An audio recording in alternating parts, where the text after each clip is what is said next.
I never timed this right, but I'm declaring us live, so it doesn't really matter. No. Everybody, Wednesday night. We're the last, aren't we? I mean, we have to be the Yeah, last. unless there's the live before lock, the real sickos leading up to it. But Like I 5 think this days is the before. last gasp. We got a major on tap. Everybody's ready to go. Awesemo.com, PGA Golf Show, the late night show. I'm Ben Razit, Jason Roslin. The team is here. Josh behind the glass. Chat is in rare form. We got John Daly, super sleeper. Yeah, that's something. We're gonna get into all of it. Obviously, if you have questions, we'll be happy to answer. What can you say? This is the week's. This is the best time for golf. I'm obviously very excited, like everyone else. Yeah, it's for me. The golf course is certainly near and dear to my heart. I love it. I've been able to play it once 2 years ago, almost to the day. So I'm just going to enjoy seeing how they play it. I'm also going to be on a cruise. I'm going on vacation. Woo, yay! Spending a little bit of the money. I guess I won earlier in the season. So hopefully they've got a couple of bars. I've been confirmed they have at least one that'll show it from start to finish. So at least I'll have that. But yeah, I'm so bored of last week. The golf course is terrible, but nice to see you finish in the top three in the $150. Man, I'll tell you, we own that contest. That's a couple of top fives for you this year. I've got a couple as well. It's a good contest to use the game theory that we talk about a lot on the show. Yeah, it was a great week. It was an awful course. I hated everything about it. I'm excited to move on from it, but it's nice to go in. I know it's different. I'm obviously not an athlete, but it does feel like momentum is a thing even in DFS. You want to be going to majors feeling good. I am. We're going to get into obviously a lot of stands. I certainly made some. You've made some. We got basically everyone besides Justin Thomas ready to take on Bethpage Black. It's going to be tough. It's going to be long. We'll see. Yeah, Everyone's broken it down at this point. they haven't. And I think one of the things that people have maybe overplayed, maybe underplayed, and we talk about every single week of what to do. And here we go with the weather. It's honestly, we're talking about 2 hours here, folks. We're talking about 120 minutes from 12 to 2 on Friday afternoon. It looks a little dicey. It doesn't even look really dicey. It looks a little dicey. Maybe a little bit of moisture, maybe a little bit of gust, maybe a shot and a half. But is it a reason to say, hey, you know what? I'm having trouble deciding between Dustin Johnson, Rory McIlroy, and Brooks Koepka anyway. Do I use that as a differentiator? Well, maybe. And in certain cases, I think personally I did. Did you find yourself doing the same thing? In certain cases, obviously, if you're in a coin toss, you're going to take everything into account. But the problem that I had is it's more than just wind. You got cold conditions in the morning. That's going to affect guys. It's not a clear-cut split to me. I'm sure one part of one of the waves is going to be there. Obviously, there's always a best time to play, no matter what. Always. It's just, can I identify it? Right now, I don't think you can. So I'm taking some spots. I like to pair up guys that play together anyway. If it's close and I see, wow, I have 5 guys in the AM and I'm between my last guy, one's in the PM, one's in the AM, probably going to go with the AM guy in that spot. But I hope it doesn't come into play. I'm not overhauling anything. It's just something that we once again have to deal with and be cognizant of. So you would want guys, if it's coming to weather, you want guys going out tomorrow morning or guys going out tomorrow afternoon?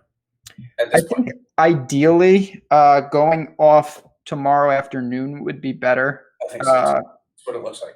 Or I mean, if I'll put it like this, if you're going off in the morning, I think actually waiting a bit. If you go off right at the beginning when it's cold, I don't think that's going to help you. But you get out there late in that later of the AM wave, maybe you get both of it. It's warm and you don't get wind. But in all, yeah.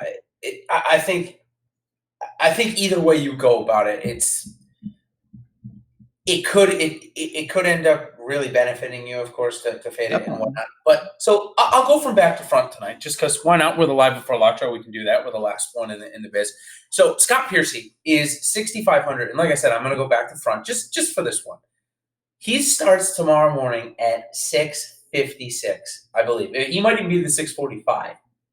He's going to be the only guy under 7K that's owned over 10%. There's no doubt about it. Of course, go and get all the projections on Osmo.com. They've been fantastic this year. Projected at 13%. What are you doing with this? He's, like we just talked about, the second guy off. Is he a fade for you in this point because of that? I mean, 13% is that's pretty decent. I mean, you can certainly get an edge on the field if you fade and he ends up, blowing up and missing the cut. And he's starting on the 10th hole too, which is obviously the hardest hole in the course. It's so Scott Piercy is I can't believe for a major, he's one of the more polarizing hot button plays. I know, it's crazy, isn't it? Everyone's talking about him. He's coming off a bogey-free, not round, bogey-free tournament, which you never say that again. The more I look, the less I like him. I still have him. I actually have him in cash, and I certainly used him here and there. But I'll just say Scott Piercy, he goes out early, like you said. I wouldn't be stunned to see him start off slow.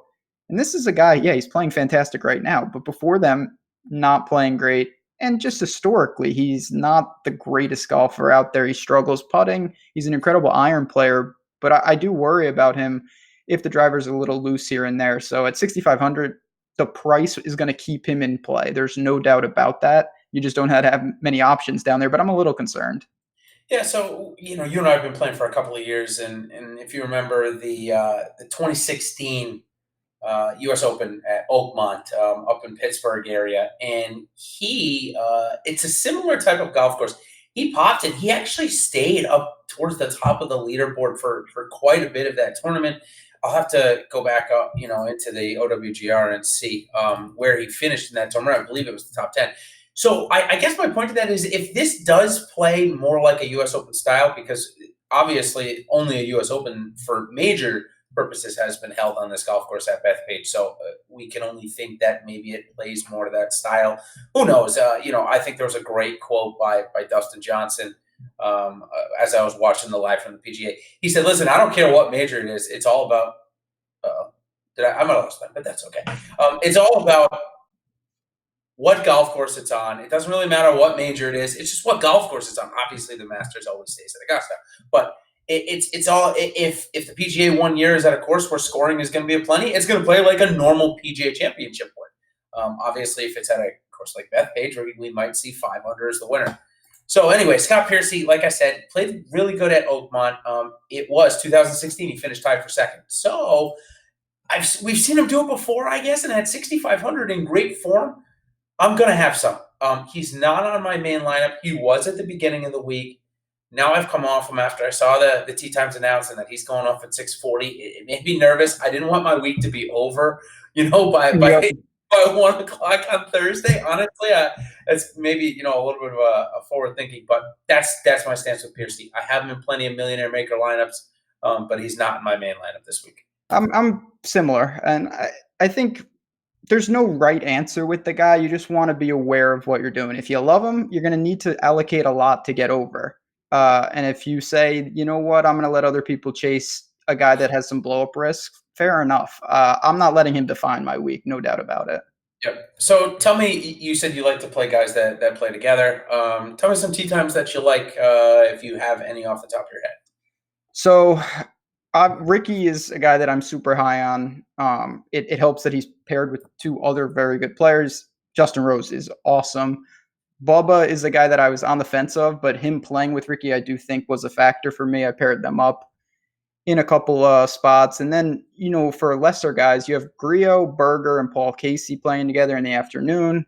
That's all 3 of them are in my pool. Two were pretty cheap bottom end options. I really like that last one. I think that's a really good point, especially if, the weather plays out the way that it's supposed to. Interesting one.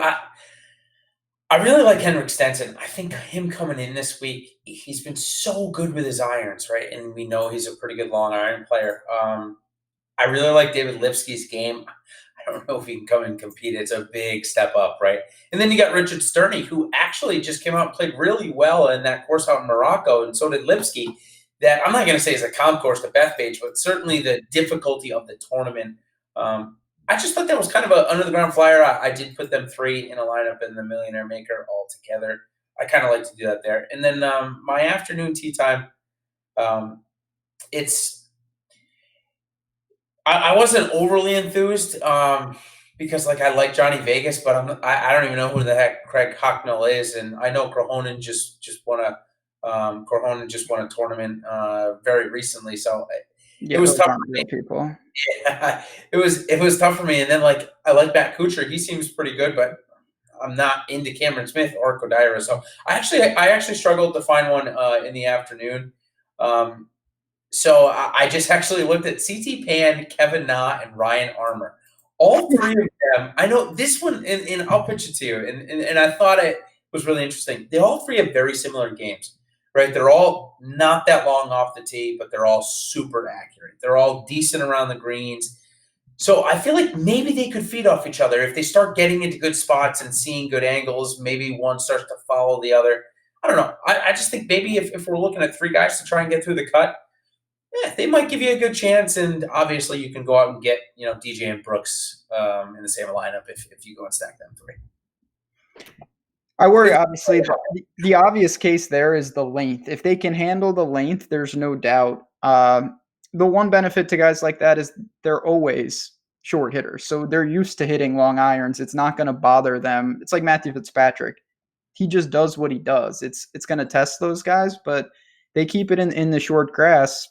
That's going to be a huge advantage. We've seen time and time again. If you're in this rough, you're not getting to these elevated greens. You're going to have to lay up to a number and try to make four in a odd way. That's the only way to get up and down. Yeah, I feel like Kevin now might be most used to doing something like that. So it's a good point. All right, so we'll go back now to the top 10K and above. We did have our normal five and Justin Thomas withdrew, as you mentioned. Pretty clear that no matter what contest you in, the leverage is going to be Tiger Woods. It looks like he's going to come in around 10%, plus or minus 2%, give or take. The other three guys, Brooks, DJ, Rory, obviously all in great form and have the length to compete here, that's for sure. All going to be around 16 to 20%. So what did you do here? Did you just fade Tiger? Did you play Tiger? Did you play any of these guys? And if so, who'd you play? No, I did not play Tiger. So, I kept it pretty, and this is one of these, obviously I try to be like most people, or hopefully most people. I try to be transparent. Doesn't mean you should mirror this. If you want to, you can. I went really aggressive. I used to do this more often, and I've come to widen my player pool and take nuanced positions where it's not 0% and 70%. You can take 20% of a guy, take a small position. I'm back to my old self this week. I have 0% of a lot of guys, a lot of really good players. So when you see that, it doesn't mean that I hate the play. It just wasn't for me. Tiger's one of those. Brooks is one of those. I don't have any Brooks this week. I kept it with Rory and DJ up top, and then I attacked the 9K range. any reason other than you expect Brooks, as do I, to be the highest owned in the 3,000, be the highest owned in the 500? Any other reason other than that? So it's mostly, that, and I think people maybe not over it, just this entire major thing with him. He's priced up, but I will say that he starts his year basically in Florida. I worry about him on POA. I know this isn't California POA, I guess, but I'm interested to see how he handles. I think one of Brooks's best attributes is that guy, when he needs to putt, he putts. He just makes them. I think that's going to be put to the test this week. If he can't make those 10-footers with regularity, how is he going to show up? I'm willing to take that risk. I feel very comfortable doing that, but that's a personal preference. I'm not advocating that other people do that. If Brooks is amazing, he's shown it time and time again. There's no doubt about it. Yeah, and it's. I think one of the things you brought up there to me is very interesting, and I've put out part of the free content that we've put out this week. I chronicled the last four winners, the winning lineups from the Millionaire Maker, and obviously Brooks, winning, a couple of the last majors he's been in it. 9,600, 9,500 in salary, a lot different than 10-4. So I think here fading him, and this is kind of the stance that I've thought about, is fading him here. You don't get as hurt if he ends up, say, winning or winning by one or two. Remember, Tiger at Augusta was just 10-6, if I'm not mistaken, and he was not in the winning Millionaire Maker lineup there. So I don't think you get as hurt as you would before, and everybody seems like they're going to play him. So I think it's a very interesting call. I do have some. I played him in cash at 10-4. I found that way to be my exposure. And, of course, I just put all those lineups in the Millionaire Maker. It's a way to make lineups and put it in there. So anyways, that's where I got my exposure. I'm fading him in the big lineup, same reason as you are. So hopefully not everybody's going to do that because I'd like to get some edge. But anyways, Rory and DJ, I've got them, but neither of them. I skipped both of them in my main lineup as well for this week. So now we go to the 9K. This is fascinating to me. There's only one guy, Francesco Molinari. He's going to be under 10%. Every other guy is between 16 and 20. All the other, I think it's like 6 of them or 7 of them. It's crazy. So this is where you really have to go, like you kind of just said, 0% and 50%. Because if you go 20 across the board, you better hope that you nail a combination because there's just no leverage there. So you said Ricky, so we know you're going there. Where else are you going in this range? Yeah, I like Ricky a lot. I like Rahm a lot. Just his abilities off the tee, quietly. I don't think he's getting the recognition he deserves of how good he's playing. His players blow up, I think, set him back in a lot of people's minds. And you could look at that 2 different ways. He was right there, and then maybe he's not ready. So we'll see. Other than that, though, Rose is the guy I'm having the most trouble on. I wanted to get to him, but I didn't make it a priority because Ricky and Rahm are my priorities in a lot of spots. DJ was a priority in some spots. There's a lot of options here, and that's where lineup construction's got a premium. And then what do you do with Day? What do you do with Fleetwood, Xander? These are guys that, I tried to get to in certain spots, but then didn't really have a ton of room for them when all was said and done. I got this sick feeling that I get from time to time that after I'm done with all my lineups, and I'm not quite done. I've done my big dollar lineups, and I've done maybe like 60 of the Millionaire Maker. I've just got this sick feeling that I'm going to show up tomorrow morning with like 6% Justin Rose, and I'm not going to know what to do with myself. And that's happened to me a couple of times before. And I think for me, the reason is because he hasn't consistently gone out and beaten Jon Rahm, and I can go $400 cheaper and go get Jon Rahm. And I guess that's why I'm having trouble going up to Rose. Only a couple of times this year when they've squared up, has Rose outperformed him. It is at the Farmers, which maybe some people are looking at as a comp course, but I don't know. I'm not sure I buy into that. These greens are so elevated here, and there's just so much more to it. Anyways, it's interesting. I'm putting my peg in Rahm. I think you and I probably both agree there. I just think that his off the tee game is going to put him in such good shape. What are you doing with Fleetwood? Sorry to jump in. I just wanted to get your thoughts on him. No, so I'm playing him on FanDuel because he always comes in a little bit lighter owned there, I feel. But it seems like they finally priced him up in a major in a strong field. That he's been in that 83 range, and he's been the chalk. He won't be as chalky here this week, so I'm more inclined to give him a go. If it's a 600 winner, I think he could be right there. I think he could be right there. So I like playing him over Xander. I like playing him over J Day. Maybe actually it's close. So for me, it's Rahm, and then Fowler, J Day, and Fleetwood are probably all in the same boat, and then Xander last for me in this group. And Molinari, are you taking any leverage there? Or you haven't played him all year? I didn't think so. Just stop. If Molinari, those days are over. I've come out of the darkness with Molinari and Kokrak. All these people, they're all going home. They're all going home, or maybe not. Or I'm going home. Possibly not going home. I'm gonna have to sell the home. So you think Tiger broke Molinari? I hope that would be useful. No, it's honestly Molinari's fantastic, but he's just way overpriced in my book. And even though you can get leverage with a little, I wanted those shares for Rose and Rahm and other people. Well, see, that's the thing you get into. If you go to Molinari, it's likely you're not getting Rose in there. And I think the one cost. Yeah, it's about leverage for me, I guess. The $500 lineup is where I've taken a look at Molinari. I'm thinking about it. I'm not quite there yet. So, all right, let's move to the 8K chalk. Chalk is going to be Finau Cantlay. I cannot fade Patrick Cantlay anymore. I half faded him at Augusta, and I want to shoot myself for it. I still played him, but not nearly enough or at what I normally play him. I'm not making that mistake again. His around the green game has improved drastically. He's up 50 spots from last year. It's so much better. His scrambling is third on tour. I mean, everything is so much better. He's going to win this week. So there's no chance I'm fading him. Yep. No chance I'm fading him. 46-1, so it's not as long as we'd like to see it, especially. But What are you doing with Finau? Are you just going to not play him like me, or what? No, I don't have any. And again, this is what I'm talking about. He's actually been playing low key bad, but he shows up at the majors. He was great at Augusta. The course, I think, does set up fine, but he's priced up. Ownership is coming with him. I'd rather take a blind dart with Bryson, who maybe is in a buy low spot, definitely more risk. And perfect timing. Friend of the show, Jeff, just asked about Decky. I know that Decky keeps spinning his wheels, but I'm sucked in again at 8.5. I went right back to him in certain spots over someone like Finau. I went to Bryson DeChambeau right away when I saw 10% or lower come out. It's only been really his putter, and it's been streaky. So for me, it's Bryson. Hideki, here's the thing. Everyone talks about he's been gaining strokes everywhere. Yeah, I know, but he has been playing in the best fields.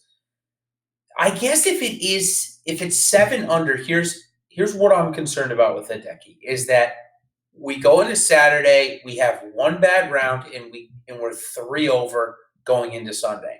And does he pull 64 out of his hat on Sunday for a backdoor top 15? Yeah, I actually think that could really be in the cards. That's kind of the way we've been trending. So if we get that 3 over to a 3 under march, and maybe he gets in the top 12, like I said, that pays off an $8,500 value. I don't think that his game is good enough to win. I know strokes gain numbers look pretty good, but put him up against Rory, DJ, all these guys this week. I don't think the stroke gain numbers is going to be as good. I think we're going to cash purposes. I think he's a great play. I paired him up with Koepka. I think he's perfect to go with right there. Yeah. I just didn't go to him in GPP because I think positional points is going to be really key this week, and I don't think he gets me inside the top 15. I think he's going to give me another 25 to 30 finish. So that mindset with Decky has been paying off week after week because he hasn't been killing you in the sense that he's making the weekend, but he has not once been like, oh, I needed Decky. If you've been getting by without him. So I totally get that mindset. It's a weird range. Him, Casey, Cantlay, Reed is there, who's a distant 4th out of them. But you do have options in the low 8s, and that doesn't even mention Adam Scott, who I'm shockingly, disturbingly pretty interested in.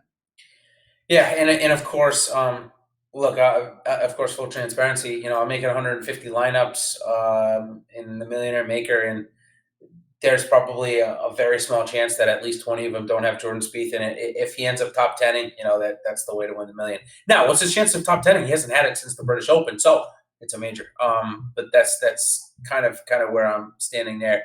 I think Bubba Watson becomes interesting. However, he's struggled in the wind, and you and I have talked about that quite a bit. He's a decent leverage play. Adam Scott, I think I thought he was going to be about 10%, and now, it just came out. It's looking like it's probably going to be a little bit higher than that, looking more like 13, 15, somewhere in that range. So it's interesting. I think that him and Bryson are kind of two guys that maybe are flying a little bit under the radar this week and have nothing wrong with their form other than maybe the putter. So I don't mind those 2 spots. Yeah, I'm pretty much in line with that. I think that's an interesting range. Bubba's a guy that I warmed to. I had literally no interest in. And the more I dug, the more I found some things. Like I said, he's paired with Ricky. He's been playing better than I gave him credit for. So I got there in some spots. Sergio, who kicks off the 7s, is the guy that obviously sets up well. I do have some reservations. I don't really know why, and I'm using him. I'm not saying I'm not, but God, he does freak me out a bit. I can't really put my finger on why that is. He should set up well here. He was great at Wells Fargo, good at the team event. Not that I worry about that too much, but I hope Sergio doesn't derail at all. No, he's in form, and the only thing that concerns me is he's turning off at 1 o'clock on Friday afternoon, and as we mentioned at the top of the show, that could be the worst time that these guys get. That's really the only reason why I'm not putting him in my biggest dollar lineup. It's because I guess I'm hypothesizing that there's going to be a half a shot to a shot. I want that edge. I want 6 guys to get through the cut.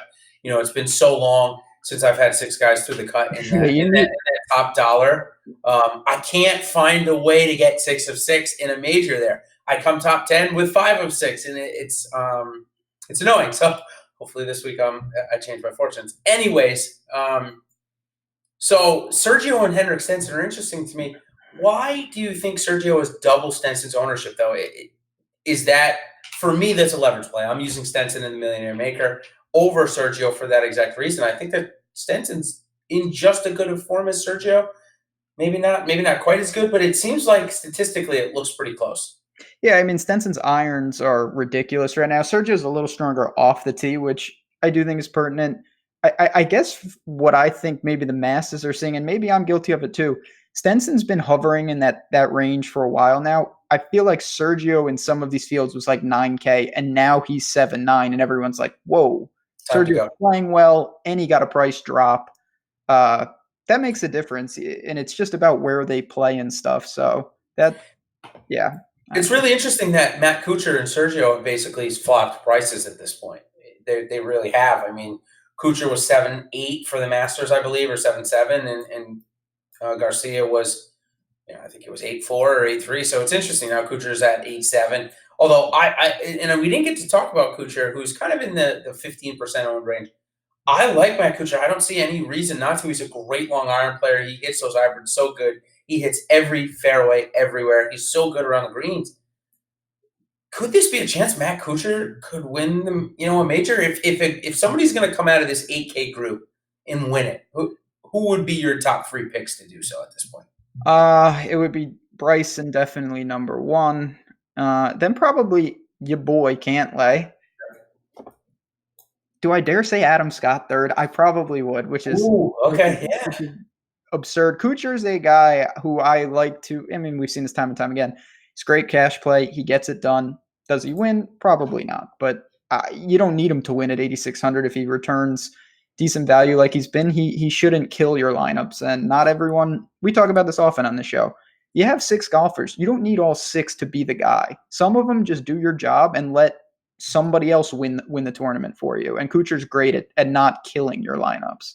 So with you listing Bryson there as number one, for people that are constructing lineups and don't want to play Brooks, don't want to play DJ, do you think that going Rahm, Bryson has enough win power there? Do you think they should be stretching to try and get a Rahm, Brooks, Rahm, Rory, or Bryson, Brooks, Bryson, Rory? What's your thought there? No, I think that's fine. I think what you want to do, you try to envision. Obviously, the golf tournament unfolds as it unfolds.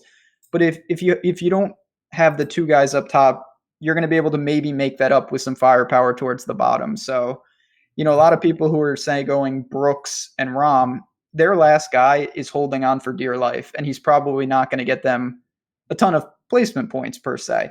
You may be able to have a guy who's contributing a little more, and you make that up on the back end, whether you're using some of those low 7K guys where they have to use Piercy or Surrey or someone like that. Maybe you make up that difference. So that's where lineup construction is really important. Sure is. All right, so let's go into the 7K. We mentioned Sergio and Stenson. So the next 3 guys that'll be chalk: Gary Woodland, Webb Simpson, and Ian Poulter. No real surprises there, to be honest with you. And they're actually not really that high owned. 10% Poulter.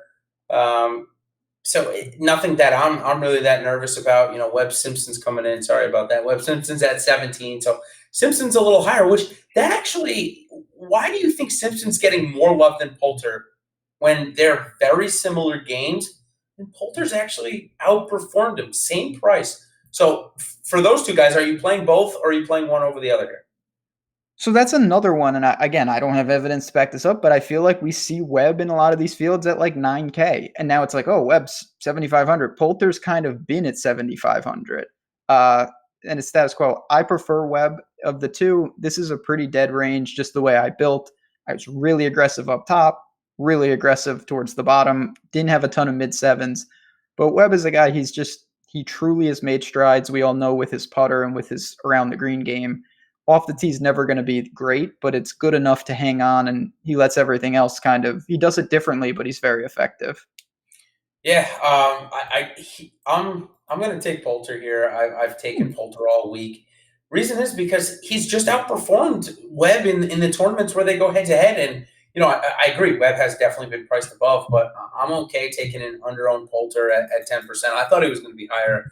I apologize. I saw that coming in. So he hasn't missed a cut all year. He's 12 to 12. He won't miss a fairway probably all week. He's the best bunker player on the planet, and we know that Bethpage has 9 million bunkers. So yeah, I'm definitely have a lot of Ian Poulter. So that pretty much, to be honest with you, that wraps up what I would consider of the chalky golfers. Do you see that I missed any before we move on to our Make the Cut segment where we get into kind of more of our lower owned plays? No, I think that sums it up. The one thing, it's not really chalk related, and we'll touch on some of these guys as we work through. I found myself on a million teams needing someone at 7,100, and there's legitimately 5 guys I think you could go to. And then you can add Peters in as just a real sicko at 7K flat. That's a range that I think is a key to get right. I don't have a great insight. I mixed and matched. For me, Rio probably my favorite. Benny on, as we both tweeted before the show, says he's okay.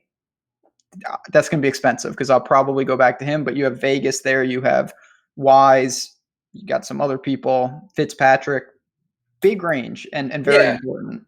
Yeah, let's kick it off with one of my favorite plays of the week, and a couple of reasons. One, he's performed on similar conditions of wet, long courses, and he's quietly had a great season, and that's Johnny Vegas. He has treated me so well this year. There's no problems about that. Playing amazing. He's hitting fairways. He's getting up and down. He's literally doing it all. So maybe he's really inspired to play and get in this President's Cup and have that really be kind of a stepping stone for the second part of his career here. So, yeah, I love Johnny Vegas at 7,100. He's my favorite play. So for the Make the Cut segment, obviously I think he's going to make the cut. How about you? You behind with me? You going to be okay with him at least getting to the weekend, or are you a little skeptical? Unlike you, I had not been playing Johnny Vegas, and I have finally come around. This guy, what is there to say? Just phenomenal stretch. Always a good driver of the ball, but the results are following, and he's doing everything. I certainly have. I'm over the field this week, and his major championships obviously have been lackluster, but he hasn't been playing at this quality golf consistently probably ever. So I think he takes a fine step, and I expect him to make the weekend. Emiliano Grillo, another guy you just mentioned, another 7,100 guy. These guys, I totally agree with you. That's the 7,100, 7,000, 6,900 range was so huge for my roster construction. So a lot of these guys are going to be this price. So let's talk about Grillo. Second place here, right, back in 2016. We know he's an elite long iron player, elite ball striker if he gets hot with the putter. I like Grillo this week. I'm not going to lie to you. He's on the fringe of getting into the $500 for me. So how about you? What's up with Grillo on your side?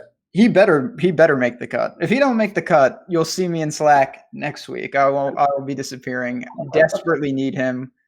We haven't seen a ton of him lately, and you said it. He's grew up on POA, good at the Barclays. I know it's just one tournament, but still, this course sets up fine for him. Just keep it steady off the tee, lean on your good irons, make some timely putts. You're 7,100. Should have no problem making the weekend. What about Aaron Wise? Really been streaking. Obviously had his title defense last week, and maybe that took a little bit of energy away, but still it was decent. I mean, he was -10 for a lot of the time. What do you think he does? Do you think he gets through the weekend? I think so. Another guy, best club in his bag is the driver. That'll help here. Really didn't play. He just couldn't putt last week, and we've seen that. I was super impressed at the Masters. That was his first appearance at Augusta. He played very well, especially on the weekend, found some form.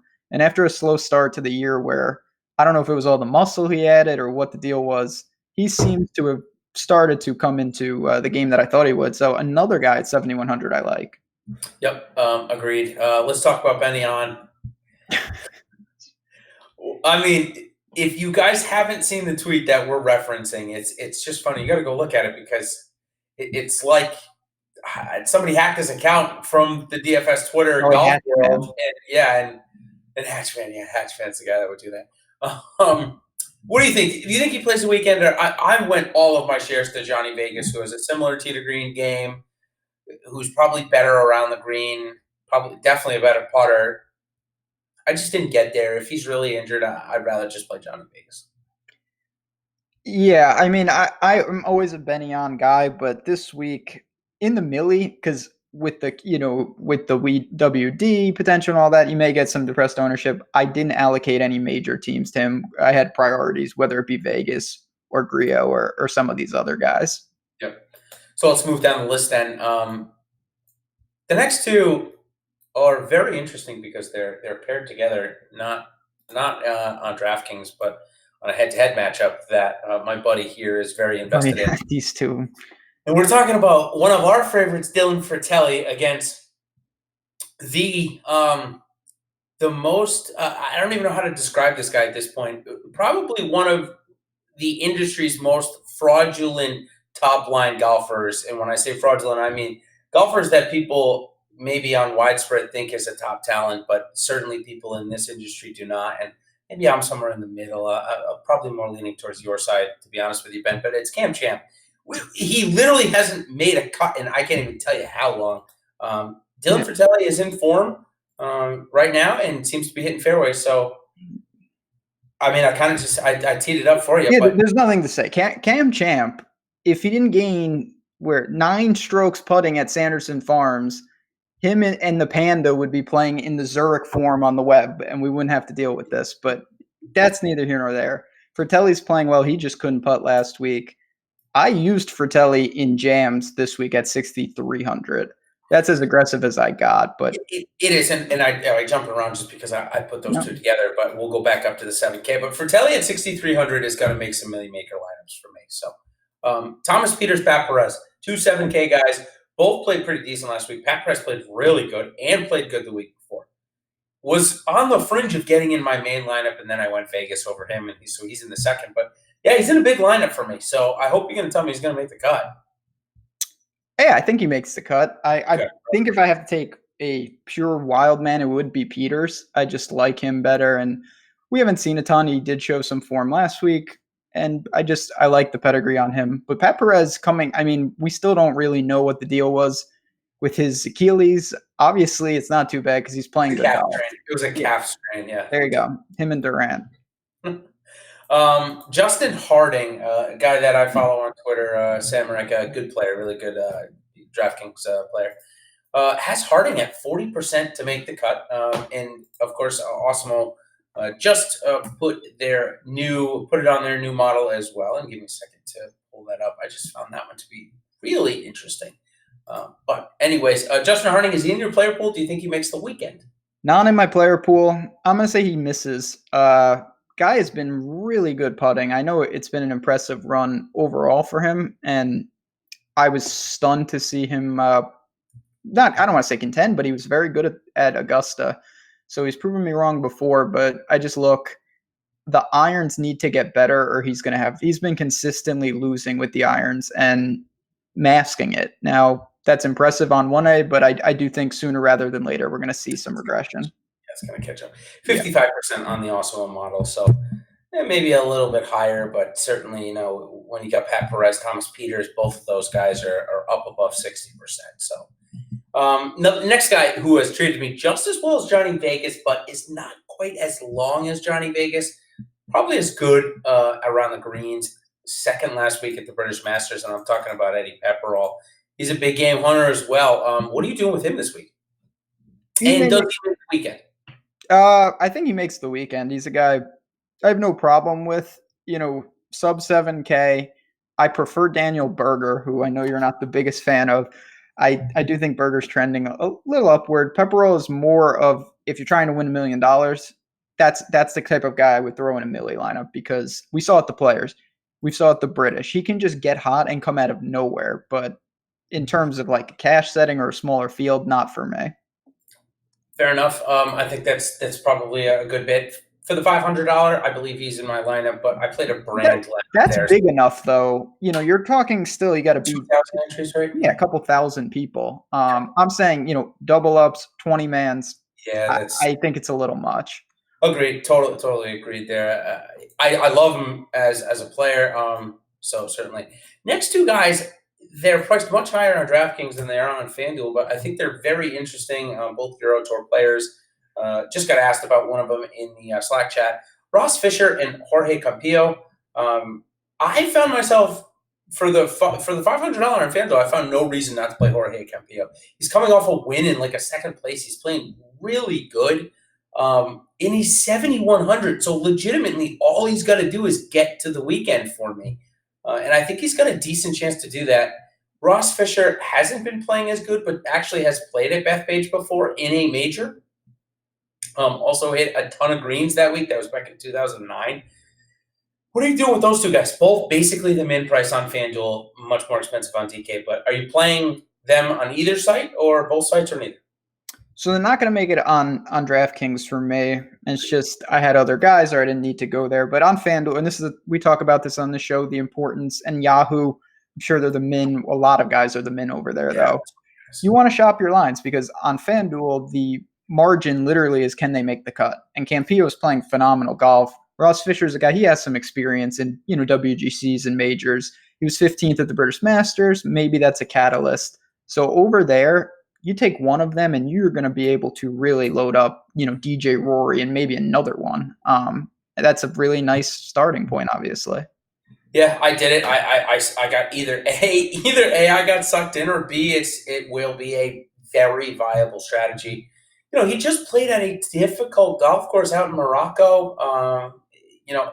Not nearly as difficult, I believe, as Bethpage, but it was really hard. It was a well over par cut. So yeah, I do like Campillo. He was 10,100 or 600 that week. So all right, next two guys are coming in hot, and I mean red hot. Both won tournaments, first ever PGA Tour winners. Talk about Max Homa and Sung Kang. Either one make your player pool. Either one make the weekend. Neither made my player pool. Okay. I'm going to say neither make the weekend. I was going to, because it's funny, I don't like Sung Kang, and I really like Max Homa, but it's just too unknown. This is a tough field, obviously. I'm not breaking any news there. I have a feeling both kind of struggle with this type of course. And I've always said when it's your first win, unless you're a ROM-type talent, there's no reason to not think that there's some sort of exhale naturally, and yet you're exempt. It's tough to keep that going. So one guy that had a chance to exhale, at least for one tournament, and the form looks pretty good, and I think he may hit every fairway this week as well, and he's sneaky long. I've already brought him up. And that's CT Pan. I'm very interested in CT Pan this week. I thought that the comeback at a golf course that really shouldn't have been really that well suited for him at Trinity Forest last week, he played pretty good. His irons looked great. He didn't putt as well, but I'm in on CT Pan this week. He showed me enough last week that I think at 6,700 for a millionaire maker setting, I might even go him in the $500. It depends because I really want to try and get Rory, but it's so hard to get Rory and two other studs in on DraftKings, and that's the way I'm building. So if that's the way I end up doing it, it looks like CT Pan may make that lineup with Rory there. Are you as I am, or not quite? Definitely not as high as you are. I like CT Pan. I think he's a very sneaky play against the grain because he doesn't fit what you think you want at Bethpage. But he's a good player and he knows his game well. I like guys like that who it reminds me of Fitzpatrick, who, it's counterintuitive. It doesn't bother him to play long courses because he knows how to control his long irons. And he hits more of them than anyone because he always is short. So I may get to a sliver of Pan. I think you're a little higher on him than me, though. One guy that has came out and said he's not scared of the long, very long golf course today in his own way. Jocko Niemann. How is he even in this? He's in the field because he was the first alternate, so he got in when who was it that withdrew? It wasn't Thomas, the one before Thomas that withdrew. Anyways, whoever it was, I'm sorry. Schwartzel? Okay. How was he? Just all these minions. Oh, I don't know how they're even in the field. He's in the field. Him and Julian Suri, we'll loop them together here. I like Suri. He's been playing very well. Just played well in Morocco as well. I think he gets to the weekend. Does Jocko find a way to get to the weekend because the greens aren't as hard? I mean, they're really not that hard. So it's funny. I'm just going to spend all my time just destroying Niemann because he has just been awful. I've really been disappointed. He went down to Chile. He couldn't even beat the Miners or whoever the hell he was playing against down there in that kind of garbage field.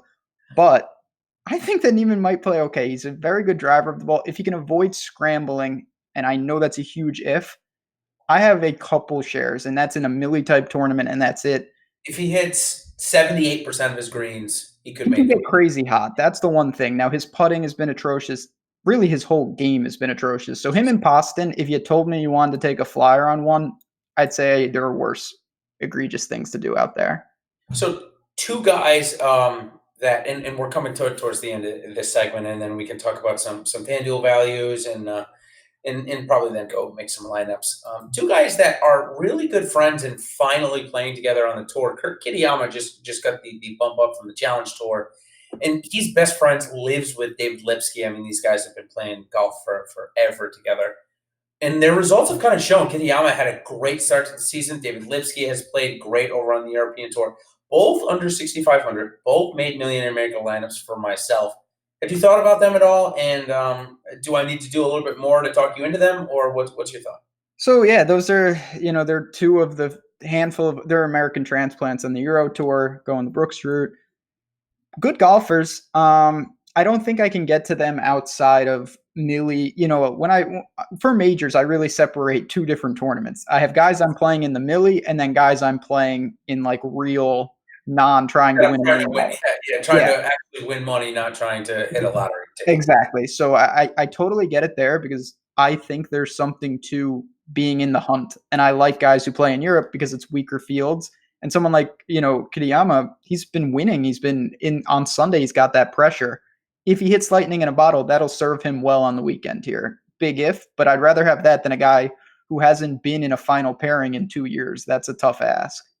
Yeah, and so we've talked about a lot of players, and I wanted to kind of bring this up because I've been looking at it, and part of the research that I did here for Awesome a couple of days ago, found that the U.S. Open, only 440 points scored, right?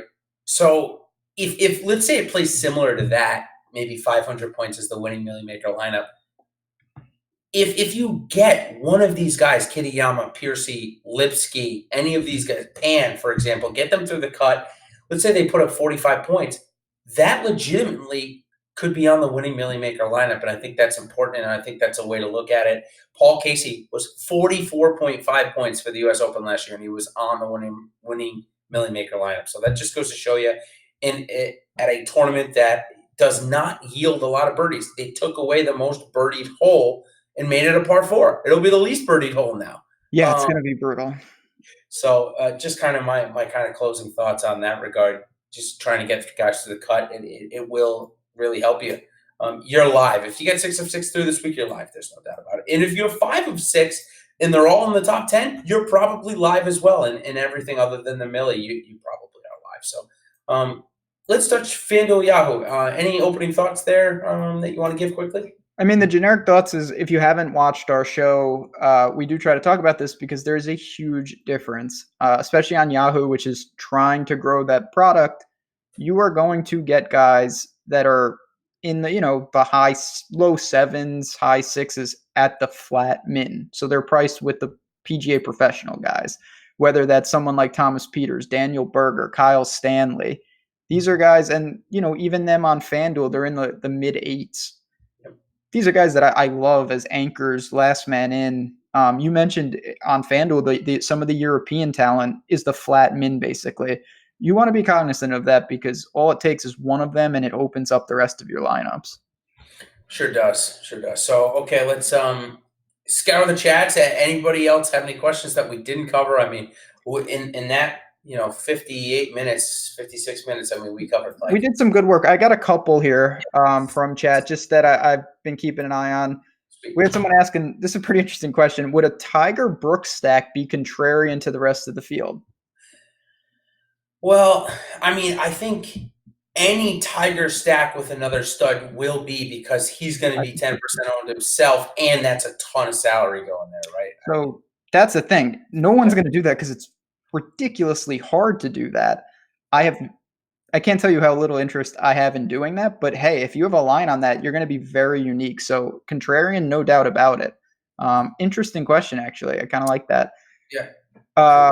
Thoughts, and we talked about him briefly, but another European guy, Matt Wallace, and I'm glad that chat brought him up because I like him. He's showed some form during the Florida swing. You've been on him here and there. Do you have him in your pool this week?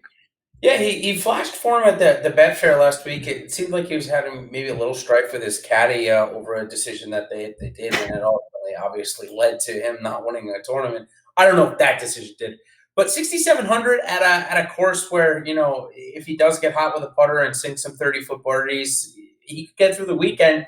And at 6,700 again, I hate to. This sounds like we're beating a dead horse here, Ben. And I'm sorry if I do, but yeah, he's in my player pool. Millie Maker for sure. I probably say I have him in more than 5 of my 150 lineups. Mm-hmm. So he's getting towards the 10% range for me, I'd say. Fair enough. Last guy, and then we can give a hot take and get out of here. What are you doing with Leishman? We know he withdrew.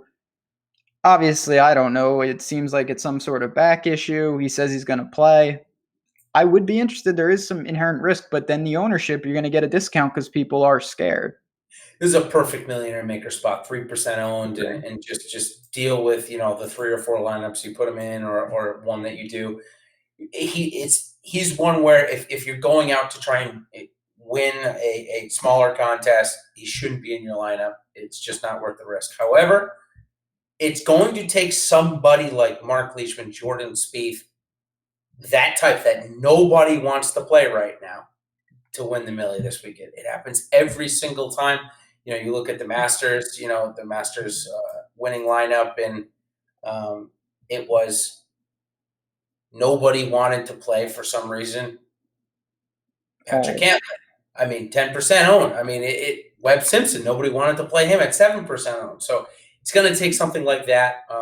Even Brooks was at 9% owned, which, Jesus, we don't need to look at that anymore because that's no.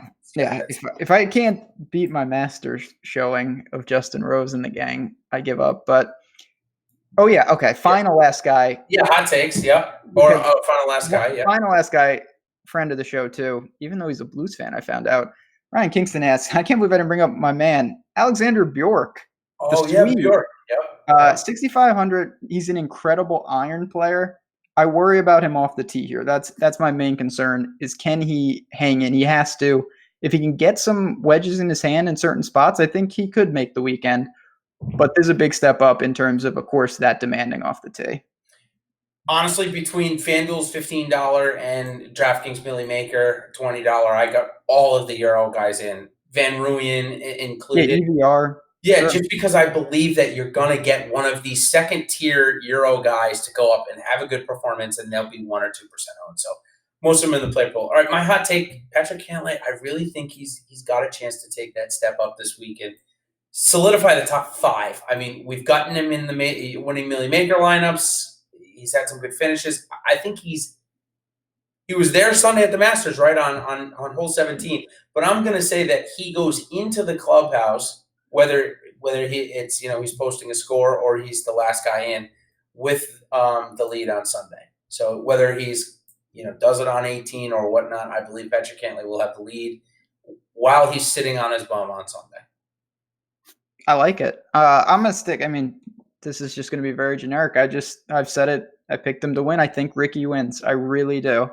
Is it the time for the hope, guy, man? I really hope. I know it's not the best course, and I really don't think it is, but he's playing he is quietly having a damn good year.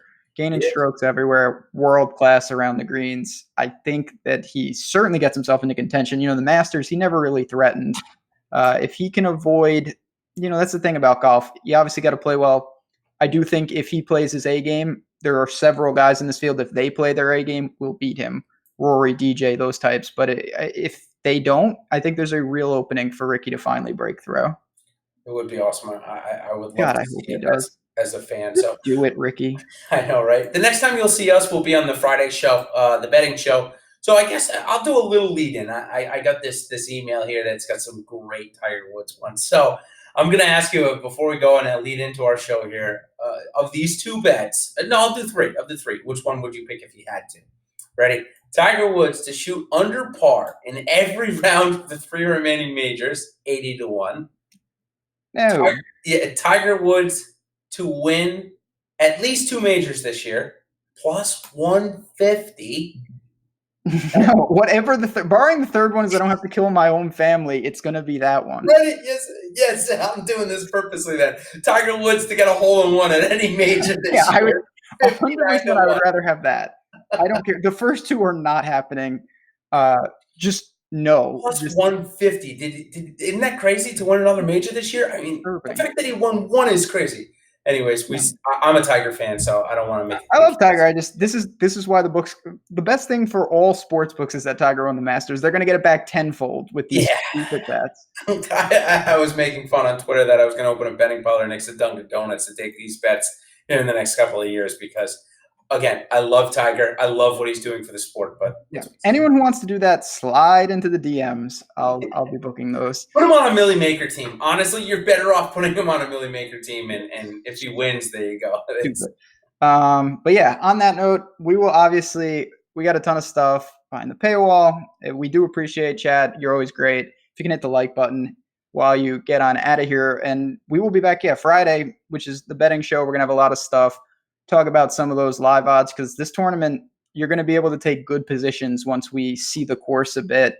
With that weather, you're going to be able to get guys maybe hovering around that cut line. We did the one thing I did good at the Masters, and you were right there as well. You had some really good players on Friday who ended up getting themselves into position come Sunday. And that's always, come Sunday is the most important time for golf. I just want one chance. That's all. That's all I ask for. On Sunday, I want to be sitting on a cruise. So we won't be here, or I won't be here next Wednesday. I'm taking the vacation that I mentioned. Hopefully celebrating some wins with everybody. So until next time, like I said, we'll be back on Friday. But until then, guys, good luck. Enjoy it. PGA Championship app, if you guys don't already know, starting tomorrow morning, 8 o'clock, Tiger Woods is our first tee time. What a surprise. Anyways, we'll see you in a couple of weeks, guys. Cheers, everybody. Take care.